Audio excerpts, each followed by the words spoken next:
गुरुर्देवो महेश्वरः।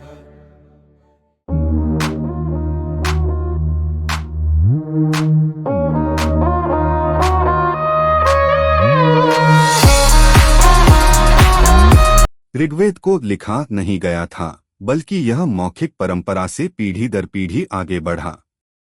विद्वानों के अनुसार ऋग्वेद का रचनाकाल लगभग 1500 ईसा पूर्व से 1200 ईसा पूर्व माना जाता है। यह दुनिया का सबसे प्राचीन धार्मिक ग्रंथ है। ऋग्वेद किसी एक व्यक्ति का कार्य नहीं है। इसमें लगभग 1028 सूक्त, भजन, स्तोत्र हैं, जिन्हें विभिन्न ऋषियों जैसे विश्वामित्र, वशिष्ठ, भारद्वाज, अत्रि, कण्वादि ने रचा। ऋग्वेद में स्तोत्र मुख्यतः अग्नि, इंद्र, वरुण, मित्र, सोम आदि देवताओं को समर्पित हैं। वेद सनातन धर्म का आधार हैं। इन्हें श्रुति कहा जाता है, अर्थात जो सुना गया। वेद केवल धार्मिक ग्रंथ नहीं हैं, बल्कि इनमें ज्ञान, विज्ञान, खगोल, चिकित्सा, नैतिकता, समाज व्यवस्था और आध्यात्मिकता का समग्र संग्रह है। वेद पढ़ने से मन और आत्मा की शुद्धि होती है। जीवन का वास्तविक उद्देश्य समझ आता है। धर्म, अर्थ, काम और मोक्ष, इन 4 पुरुषार्थों का मार्ग मिलता है। ऋग्वेद विशेष रूप से हमें प्रकृति, यज्ञ, ईश्वर की महिमा और सत्य जीवन का संदेश देता है। ऋग्वेद कई लिपि मां लखायो। लेखक श्री भवसुख शीलू जी। वेदः अखिलं ज्ञानस्य मूलम् अस्ति। वेद संपूर्ण ज्ञान का मूल स्रोत हैं। ऋग्वेद विश्व का आद्य ग्रंथ है, जो मानवता के हृदय में शाश्वत दीपशिखा की भांति प्रकाशित होता रहा है। लेखक परिचय। श्री भवसुख शीलू जी। जन्म 23 अगस्त 1950, गांव पालियाद, जिला बोटाद, गुजरात।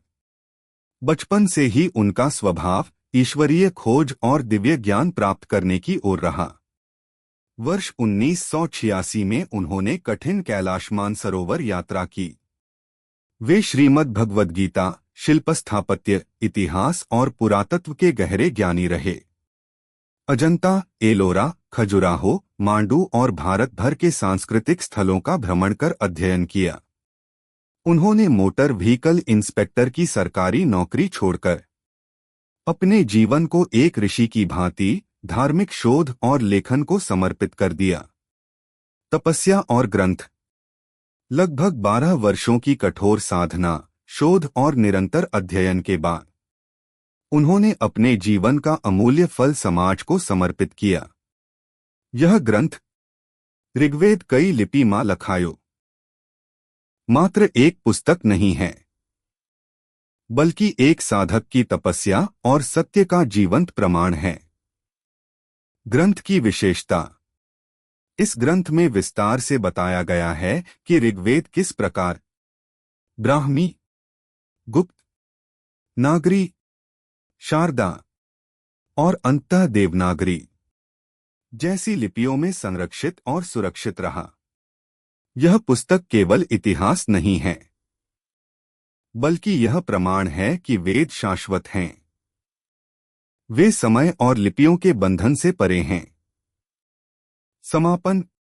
यह ग्रंथ न केवल ज्ञान की धरोहर है, बल्कि आने वाली पीढ़ियों के लिए एक शाश्वत मार्गदर्शन भी है।